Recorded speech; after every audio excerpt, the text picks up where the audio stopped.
하는 제목으로 말씀 증거해 주시겠습니다. 우리 앞뒤좌우로 인사 나누도록 하겠습니다. 사랑하고 축복합니다. 네, 반갑습니다. 정말 오랜만에 예배 때 특별히 주일 예배 때 마스크를 벗고 설교를 하게 되는 것 같습니다. 얼마나 감사한지 여러분들도 빨리 벗을 수 있는 날이 빨리 오기를 바라겠습니다. 제가 금요 예배 때도 잠깐 말씀드렸지만 제가 사람들이 많은 곳에 갔다 오고 나면 그 다음은 좀 마스크를 좀 쓰고요. 한 주간 동안 사람들 많이 만나지 않고 또 이렇게 좀 안전하다 싶으면 제가 마스크를 벗고 설교를 좀 하도록 하겠습니다. 어제 사실 결혼식이 있었는데요. 오늘 예배 때 마스크 안 쓰고 설교하려고 결혼식 참석을 안 했습니다. 그냥 부주만 하고 축의금만 보내고 양해를 좀 구하고 오늘 설교 말씀 전하는 것에 집중해야겠다 그런 마음 때문에 그렇게 했습니다. 오늘 말씀 전하도록 하겠습니다. 이 거짓 증인들이 스데반을 고발해서 스데반이 산헤드린 공회에서 신문을 받게 됩니다.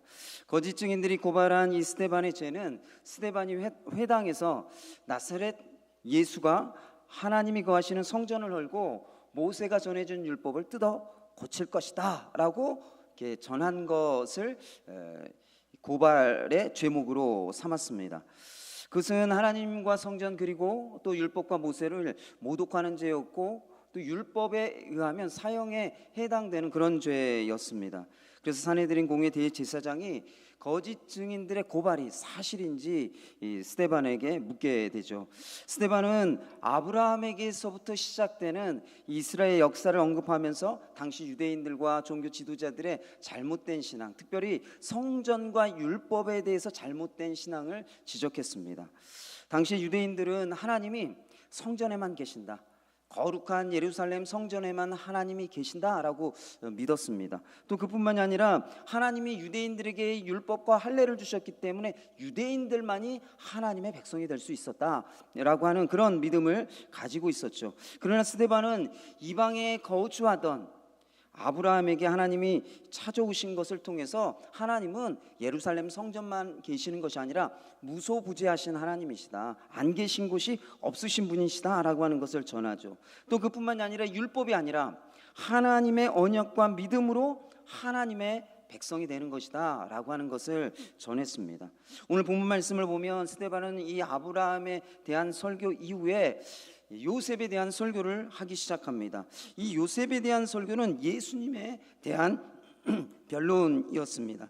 그래서 오늘은 스데반이 요셉에 대한 설교를 통해서 유대인과 또 종교 지도자들에게 무엇을 말하고자 하는지를 살펴보면서 우리에게 하시는 하나님의 말씀을 함께 나누고자 합니다. 스데반이 요셉에 대한 설교를 통해서 첫 번째로 언급하고자 하는 것은 요셉이 예수님을 보여주는 예표가 되었다라고 하는 것입니다.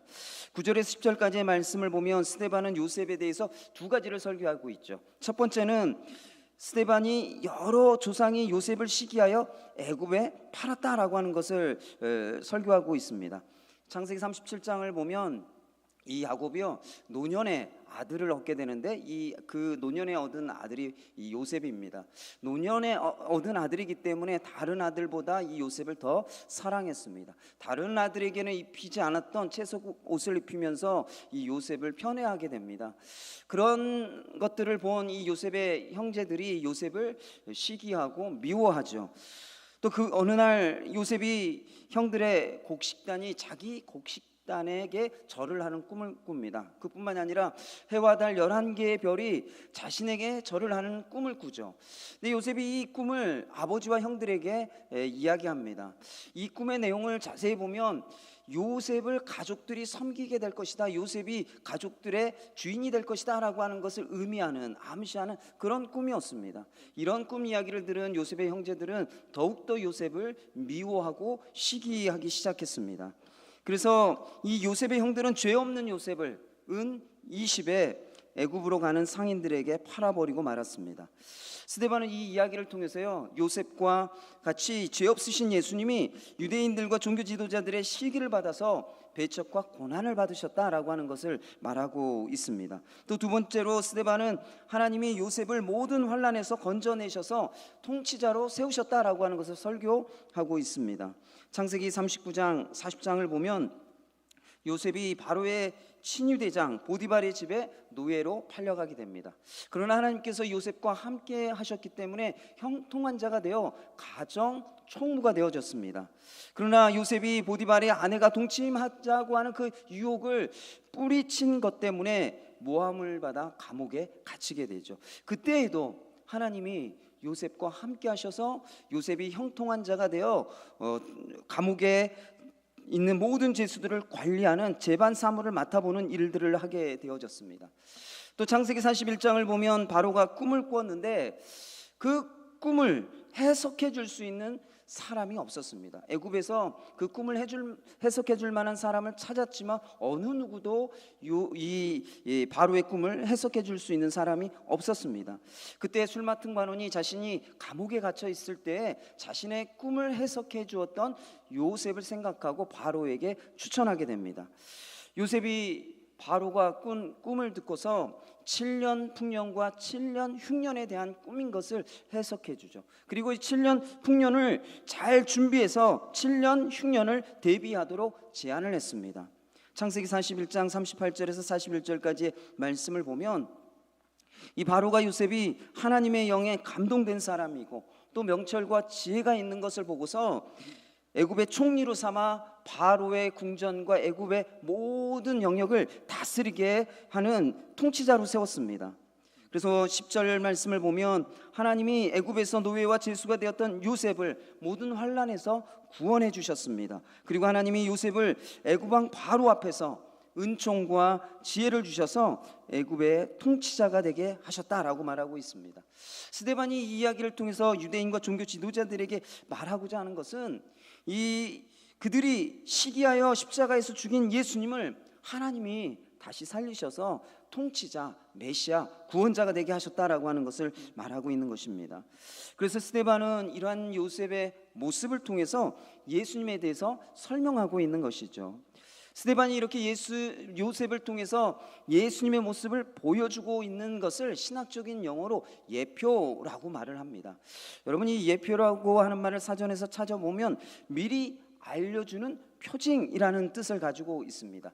나타날 사건이나 사물이나 인물을 미리 알려주거나 암시할 때 이 예표라고 하는 말을 쓰는 것이죠. 여러분들이 잘 알고 계시는 삼성그룹의 창시자였던 고 이병철 이 회장님이 생전에 각 공장의 공터마다 나무를 심게 했다고 합니다. 여러분 왜 이 고 이병철 회장님은 공장의 공터에 나무를 심게 했을까요? 그분이 이 공장을 시찰을 하게 되면요 제일 먼저 보는 게 있었습니다. 제일 먼저 보는 게 무엇인가 하면 사무실에서 서류 보고를 받거나 생산 라인을 살피는 것이 아니라 바로 공장 공터에 심어둔 나무가 잘 자라고 있는지 나무의 상태를 제일 먼저 보았다는 거예요. 참 희한하죠. 공장이 어떻게 운영되고 있는지 어떻게 잘 관리되고 있는지를 시찰하러 와서 제일 먼저 본 것은 공장의 시설 라인이나 어떤 보고서를 본 것이 아니라 공장 공터에 심어둔 나무, 그 나무를 제일 먼저 보았다라는 것이에요. 여러분 그 이유가 무엇일까요? 고 이병철 회장님이 나무들이 이렇게 건강하게 잘 자라고 있으면 그 공장의 공장장을 신뢰했다고 합니다. 반대로 나무가 잘 자라지 못하고 나무에 이상이 있으면 그 공장장이 아무리 보고를 잘해도 좋은 보고서를 올려도 그 공장장의 점수를 좋게 주지 않았다고 해요. 여러분 왜 그랬을까요? 왜 이 나무를 보고 공장의 공터에 심겨진 이 나무를 보고 공장과 그 공장장을 평가를 한 그 이유가 무엇일까요? 그 이유가 무엇일까요, 여러분? 이 고 이병철 회장님은요, 공장을 책임지는 공장장의 손길이 공장 밖에 있는 이 나무에까지 그 손길이 미치는 사람이라고 한다면 공장 안에 있는 일들은 잘 관리할 것은 두말할 것도 없다. 라고 이렇게 생각했다라는 것입니다. 이 공장장은 바깥의 일을 잘 돌아보고 심겨진 이 나무 하찮은 것 같지만 그것 하나도 잘 관리하고 잘 돌보고 있는 사람이라고 한다면 공장 안에서 진행되는 그 모든 일들을 잘 관리하는 사람일 것이다 라고 하는 것이 이 고 이병철 회장님의 판단이었던 것이죠. 실제로 공장에 심겨진 나무로 이 공장장의 역량을 평가했던 그분의 판단은 거의 맞아 떨어졌다라고 얘기를 합니다. 고 이병철 회장님은 공장장이 나무를 관리하는 것, 그것을 통해서 공장 관리가 어떻게 되고 있는지를 미리 알았던 것이죠. 공장이 어떻게 관리되고 있는지를 그 나무를 통해서, 나무 관리되는 것을 통해서 알 수 있었고 그렇게 예표로 삼았다라고 하는 것입니다. 그래서 이 예표라고 하는 것은 어떤 의미가 있는가 하면 숨겨져 있거나 잘 이해가 안 되거나 모르는 것을 쉽게 이해할 수 있도록 도와주는 것, 도와주는 역할을 하는 것이 바로 예표라고 하는 것입니다. 그래서 요셉이 예수님의 예표가 되었다라고 하는 것은 예수님이 어떤 분이신지, 예수님이 어떤 일을 하셨는지 이 요셉의 삶을 통해서 미리 보여주고 알려주고 예수님을 이해할 수 있도록 돕는 역할을 했다라고 하는 것이죠. 구약 성경에는 요셉 외에도 예수님의 예표가 되는 사건과 인물들이 참 많이 있습니다. 구약 성경에서 예수님의 예표가 되는 대표적인 인물이 있다고 한다면 바로 이삭입니다. 창세기 22장을 보면 하나님이 아브라함에게 100세에 얻은 아들 이삭을 번제로 바치라고 말씀하셨습니다.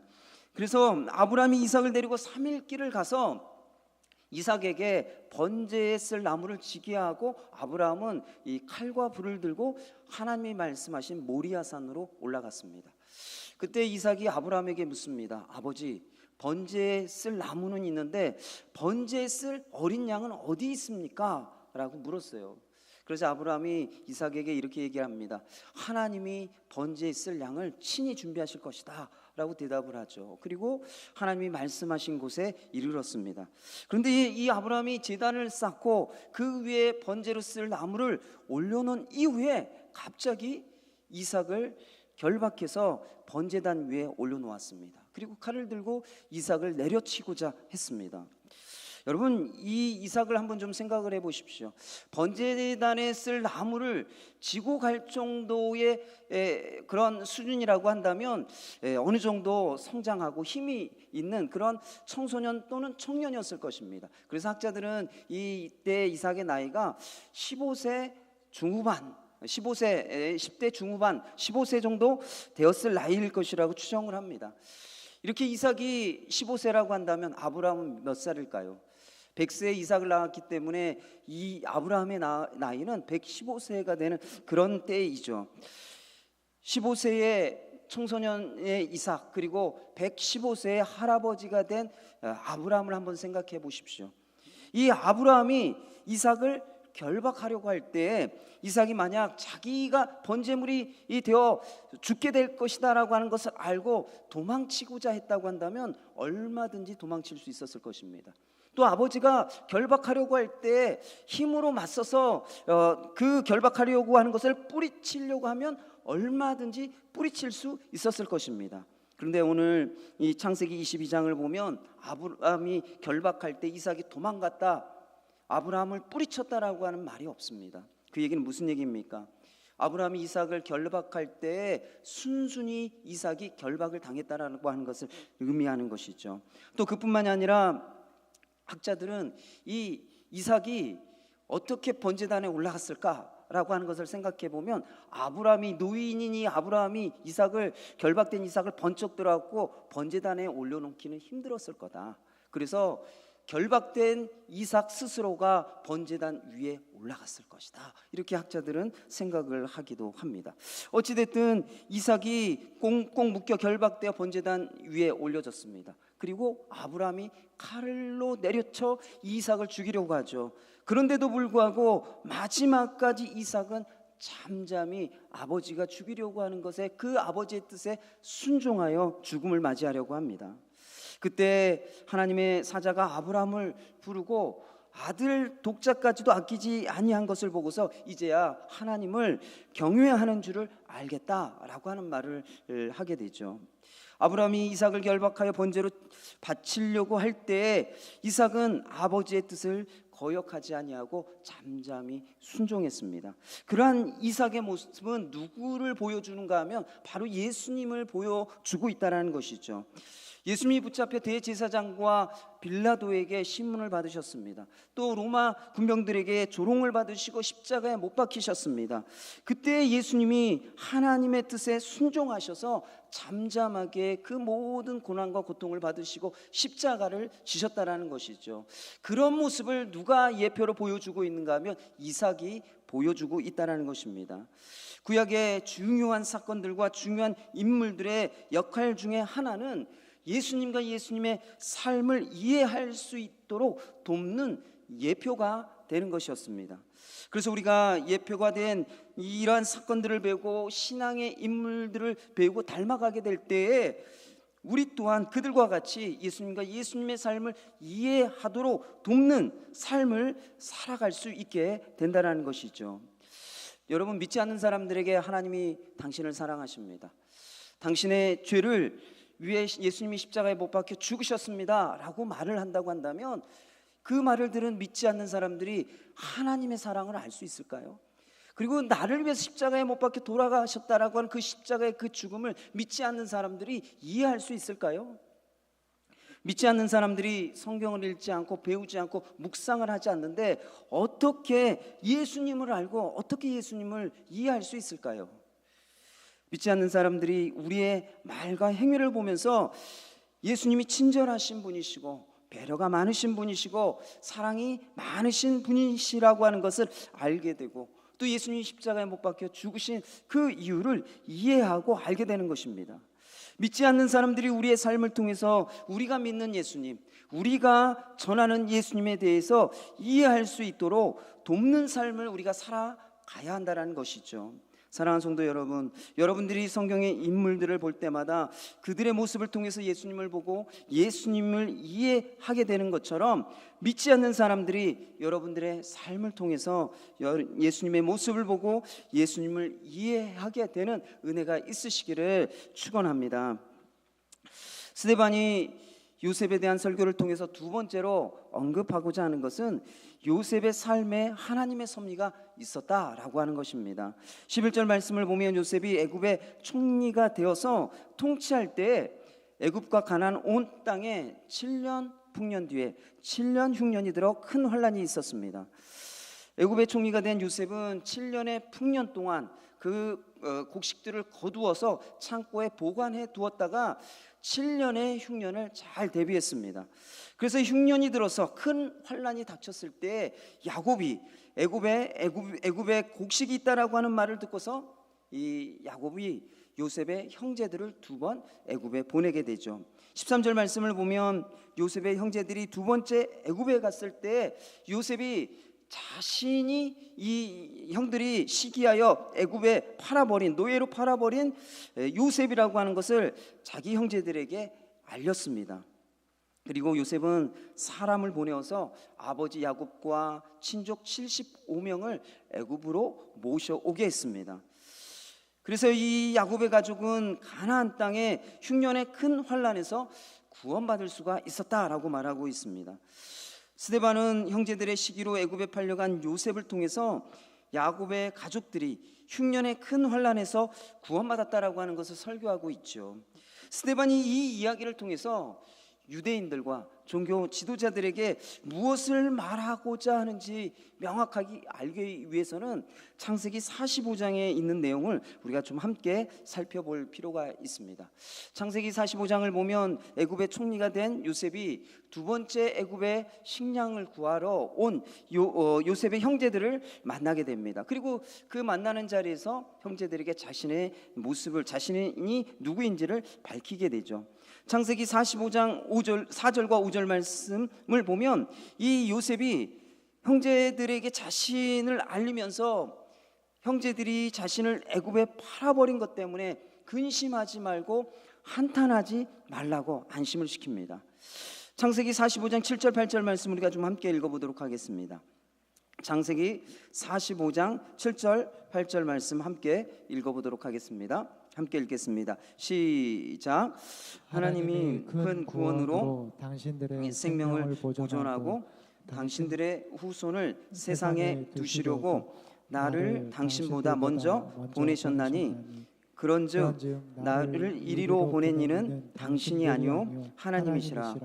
하나님이 나를 바로에게 아버지로 삼으시고 온 집의 주로 삼으시며 애굽 땅의 통치자로 삼으셨나이다. 창세기 45장 7절 8절 말씀 우리가 읽은 이 말씀을 보면요, 요셉의 형제들을 만났을 때 무엇이라고 말하고 있습니까? 하나님이 흉년의 큰 환난에서 형제들을 구원하기 위해서 나를 먼저 애굽에 보내셨다라고 말하고 있습니다. 그래서 요셉은 자신을 애굽에 보낸 사람은 형제들이 아니라 하나님이시고 애굽의 통치자로 하나님께서 자신을 삼아주셨다라고 고백하고 있죠.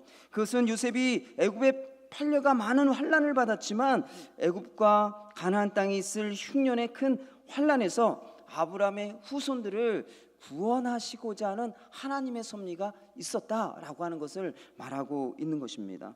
그래서 스데반이 요셉에 대한 이 설교를 통해서 언급하고자 하는 것은 하나님의 섭리로 애굽의 통치자가 된 요셉을 통해서 형제들을 구원하셨다라고 하는 것을 말하고자 하는 것이죠. 그리고 요셉은 이 이야기를 통해서 하나님의 섭리로 유대인들과 종교 지도자들이 시기하여 십자가에 죽인 예수님을 통해서 모든 사람들을 구원하셨다라고 하는 것을 말하고 있는 것입니다. 사랑하는 성도 여러분, 하나님의 섭리라고 하는 것이 무엇입니까? 우리가 자주 하나님의 섭리라고 하는 말을 듣고 또 하나님의 섭리라고 하는 말을 우리가 종종 사용합니다. 이 뜻이 무엇인지를 여러분들이 명확하게 분명하게 아시기를 바랍니다. 이 하나님의 섭리라고 하는 이 말은 하나님의 특별한 목적을 가지고 하나님이 모든 만물을 돌보시고 인도하시고 다스리신다라고 하는 것이 바로 하나님의 섭리라고 하는 말의 의미입니다. 다시 한번 말씀을 드리면 하나님이 특별한 목적을 가지고 우리를 보호하시고 인도하시고 다스리는 것, 이것이 바로 하나님의 섭리라고 하는 말의 의미라는 것입니다. 여러분, 이 하나님의 섭리가 가지고 있는 또 다른 의미가 무엇인 줄 아십니까? 온 세상이 움직이는데 자연 법칙에 따라서만 이 세상이 움직이는 것이 아니라고 하는 것을 말하는 것입니다. 또한 그뿐만이 아니라 우리 삶 가운데 일어나는 일들이 우연히 일어나는 일이 아니라고 하는 것을 말하고 있는 것이죠. 사랑하는 성도 여러분, 하나님이 이 세상에 대해서 무관심하시고 방관하시는 분이 아니라는 것입니다. 하나님이 특별한 목적을 가지고 세상의 일들 가운데, 우리의 일들 가운데 개입하시고 우리를 보호하시고 인도하시고 다스리신다라고 하는 것이 하나님의 섭리의 뜻이라는 것이에요. 사랑하는 성도 여러분, 우리가 살아갈 때 이 하찮은 일처럼 보이고 또 때로는 우연처럼 보이는 그런 일조차도 하나님의 특별한 목적 아래에 있다라는 것이에요. 하나님의 선한 뜻 아래에 있다라고 하는 것을 이 하나님의 섭리가 말하고 있는 것입니다. 마태복음 10장 29절 31절 말씀 우리가 함께 읽어보겠습니다. 마태복음 10장 29절에서 31절까지의 말씀 함께 읽어보겠습니다. 시작. 참새 두 마리가 한 아사리온에 팔리지 않느냐? 그러나 너희 아버지께서 허락하지 아니하시면 그 하나도 땅에 떨어지지 아니하리라. 너희에게는 머리털까지 다 세신 바 되었나니 두려워하지 말라. 너희는 많은 참새보다 귀하니라. 여러분, 예수님께서 두 마리 참새가 한 아사리온에 팔리는데 그러한 참새 한 마리도 하나님이 허락하지 아니하시면 땅에 떨어지지 않는다라고 말씀하고 있습니다. 여러분, 이 참새 한 마리의 값이 얼마인 줄 아십니까? 반 아사리온이죠. 오늘날로 이 반 아사리온의 가격이 얼마인가 이렇게 따져보면요, 한 3,000원 정도 되는 가격입니다. 이 참새 한 마리의 가격이 오늘날 3,000원 정도밖에 안 되는데, 오늘날 돈으로 따지자면 그렇게 미약한 작은 것이라고 할지라도 하나님께서 허락하지 아니하시면 땅에 떨어지지 않는다라고 말씀하고 있습니다. 그 얘기는 무슨 얘기입니까? 아무리 작고 미약한 것이라고 할지라도 하나님의 보호와 인도와 통치 가운데 있다라고 하는 것을 말씀하시는 것이죠. 그래서 예수님께서 우리의 머리털까지도 다 세고 알고 계신 하나님이 참새보다 우리가 더 귀하기 때문에 하나님이 우리를 보호하시고 인도하시고 돌보실 것이다 라고 말하고 있습니다. 그렇기 때문에 두려워하지 말아라. 어떤 상황과 환경 가운데 있든지 간에 하나님이 돌보시는 은혜가 있기 때문에, 하나님의 섭리가 있기 때문에 염려하지 말고 두려워하지 말라라고 말씀하고 있는 것이죠. 로마서 8장 28절 말씀에 보면 바울이 이런 이야기를 하고 있습니다. 하나님을 사랑하는 자, 그의 뜻대로 부르심을 입은 자들에게는 모든 것이 협력하여 선을 이룬다라고 말하고 있죠. 하나님의 섭리가 있기 때문에 하나님을 사랑하는 자는 어떤 상황과 어떤 일이 있든지 간에 하나님이 그 모든 상황과 일들을 통해서 역사하셔서 하나님의 선한 뜻을 이루신다라는 것입니다. 여러분, 하나님의 선한 뜻이 무엇입니까? 우리를 향한 하나님의 특별한 목적, 그 목적이 무엇입니까? 그것은 바로 구원입니다. 구원. 예수님을 통해서 우리를 구원하시는 것, 그것이 하나님의 선한 뜻이고 우리를 향한 하나님의 특별한 목적이라는 것입니다. 그런데 우리는 구원을 생각하면 어떻게 생각합니까? 우리가 예수님을 믿음으로 말미암아 우리의 영혼이 구원받아 천국에 가는 것, 우리는 구원을 그것만을 구원이라고 생각하죠. 그러나 예수님께서 우리에게 주시고자 하는 구원, 예수님을 통해서 하나님이 우리를 구원하시고자 하시는 구원은 영혼의 구원뿐만이 아니라는 것이에요. 여러분, 하나님이 우리를 구원하실 때는 우리 마음의 근심과 염려와 걱정과 두려움으로부터 우리를 구원하시고, 질병으로부터 우리를 구원하시고, 죽음으로부터 우리를 구원하시고, 악한 영들의 공격으로부터 우리를 구원하시고, 악한 세상으로부터 우리를 구원하시는 것입니다. 하나님의 구원은 단순히 우리 영혼 구원하는 것, 거기에만 있는 것이 아니라는 거예요. 하나님의 구원은 우리의 모든 것을 구원하시고자 하는 것이 하나님의 구원이고, 그것이 온전한 구원이고, 그것이 하나님이 우리를 향한 하나님의 뜻이고 우리를 향한 특별한 목적이라는 것이에요. 그래서 사랑하는 성도 여러분, 우리가 하나님을 사랑하고 하나님의 뜻대로 부르심을 입었을 때 우리를 향한 하나님의 섭리가 있다는 것입니다. 그 하나님의 섭리는 모든 일을 통해서 하나님의 선한 뜻, 온전한 구원을 이루는 것입니다. 그렇다면 여러분, 우리가 어려운 상황과 환경 속에 있을 때 하나님이 우리를 구원하시고자 우리를 돌보시고 우리를 인도하시고 우리를 다스리시는 섭리가 있다라고 하는 것을 언제, 어떻게 할 수가 있을까요? 여러분, 하나님의 섭리가, 우리를 향한 하나님의 섭리가 있다라고 하는 것을 믿으십니까? 이 섭리가 있다라고 하는 것을 우리가 언제, 어떻게 알게 되느냐라는 것이에요. 우리가 앞에서 살펴보았던 창세기 45장에 있는 내용을 다시 한번 좀 살펴보면요, 이 애굽의 총리가 된 요셉이 흉년의 때에 양식을 구하러 온 형제들을 만나게 되었습니다. 그때 하나님이 가족과 형제들을 구원하고자 요셉을 애굽에 먼저 보내셨다라고 이 요셉의 형제들에게 요셉이 고백하죠. 그것은 무엇을 말하는 것입니까? 하나님이 요셉을 애굽에 보낸 그 하나님의 섭리를 깨닫고 형제들에게 이야기하고 있다라고 하는 것을 말하는 것입니다. 요셉은 시기하여 자신을 애굽의 노예로 팔아버린 형제들을 만났을 때 그들을 원망하지 않았습니다. 미워하지 않았습니다. 그들에게 원수를 갚지 않았습니다. 그것은 하나님이 이 애굽에 보낸 형제들이 비록 시기하여 노예로 팔려 애굽 땅에 와서 노예로 제수로 어렵고 고난의 세월, 많은 환난의 시간들을 보냈지만 그것에는 하나님의 섭리가 있었다라는 거예요. 그 섭리가 무엇이에요? 먼저 요셉을 보내서 이 아브라함의 자손이었던 요셉의 형제들이 환난의 때, 흉년의 환난의 때 구원받게 하시고자 하는 하나님의 뜻, 하나님의 선한 목적, 특별한 목적이 있어서 요셉을 애굽에 먼저 보냈다라고 하는 것을 형제들을 만났을 때 깨닫게 되었다라는 것입니다. 여러분, 요셉의 이러한 삶을 보면 고난과 고통의 상황 속에서는 우리가 하나님의 섭리가 무엇인지 모른다라는 거예요. 하나님의 선한 뜻이 무엇인지 모른다라는 것입니다. 그러나 하나님의 때가 되었을 때, 하나님이 깨닫게 주실 때 하나님의 섭리를 알게 된다라는 것입니다. 사랑하는 성도 여러분, 하나님의 섭리가 무엇인지를 알지 못하지만 내가 겪고 있는 고통과 고난 가운데 하나님의 섭리가 있다, 라고 하는 것을 믿고, 또 하나님이 협력하여 선한 뜻을 이루실 것이라고 하는 것을 우리가 어떻게 믿고 어떻게 확신할 수가 있습니까? 사도행전 7장 9절 말씀을 보면 요셉이 형제들의 시기로 애굽에 팔렸을 때 하나님이 요셉과 함께 하셨다라고 말씀하고 있습니다. 또 창세기 39장 2절 3절 말씀에 보면 요셉이 애굽의 노예가 되었을 때 하나님이 함께 하셨다라고 말하고 있습니다. 또 창세기 39장 20절과 23절 말씀을 보면 요셉이 제수가 되었을 때 하나님이 함께 하셨다라고 말씀하고 있습니다.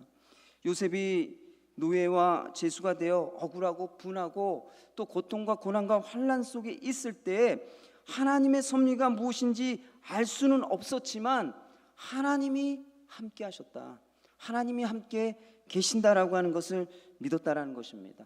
또한 하나님이 함께 계시기 때문에 하나님을 의지하고 하나님이 주시는 힘으로 그 고난과 고통과 환난을 견딜 수 있었다라는 것이죠. 사랑하는 성도 여러분, 우리가 살아가면서 이해할 수 없는 상황과 환경과 사람들을 참 많이 만나게 됩니다. 그래서 하나님의 섭리가 무엇인지 알 수 없을 때가 참 많습니다. 그때 우리는 이런 생각을 하게 됩니다. 하나님이 정말 나를 인도하시는가? 하나님이 정말 나를 보호하고 계시는가? 하나님이 정말 나를 다스리시는가? 하나님이 나의 삶 가운데 관심이 있으신가? 하나님이 나의 기도를 들으시는가? 하나님이 내 삶 가운데 정말로 역사하고 계시는가? 하나님이 살아 계시는가? 하나님이 선한 분이신가? 라고 하는 의심을 하게 되고 또 때로는 하나님을 원망하고 불평하게 됩니다. 그러나 우리가 하나님의 섭리가 무엇인지를 알 수 없을 때 우리가 해야 할 것은 이해할 수 없는 상황과 환경과 사람을 바라보는 것이 아니라 여전히 하나님이 우리와 함께 계신다, 이 고난과 고통 가운데 환난 가운데 내가 있지만 그 가운데 하나님이 여전히 함께 계신다라고 하는 것을 우리가 바라보아야 한다는 것입니다. 그때 하나님의 섭리를 알 수는 없지만 하나님을 의지하고 견딜 수 있는 힘을 얻게 되는 것이죠. 그러한 믿음을 가지고 살아가다 하나님의 때가 되어 깨닫게 해주실 때에 하나님의 섭리, 하나님의 선한 뜻을 알게 되는 것입니다. 사랑하는 성도 여러분, 여러분의 삶에 이해할 수 없는 상황과 환경과 사람이 있습니까?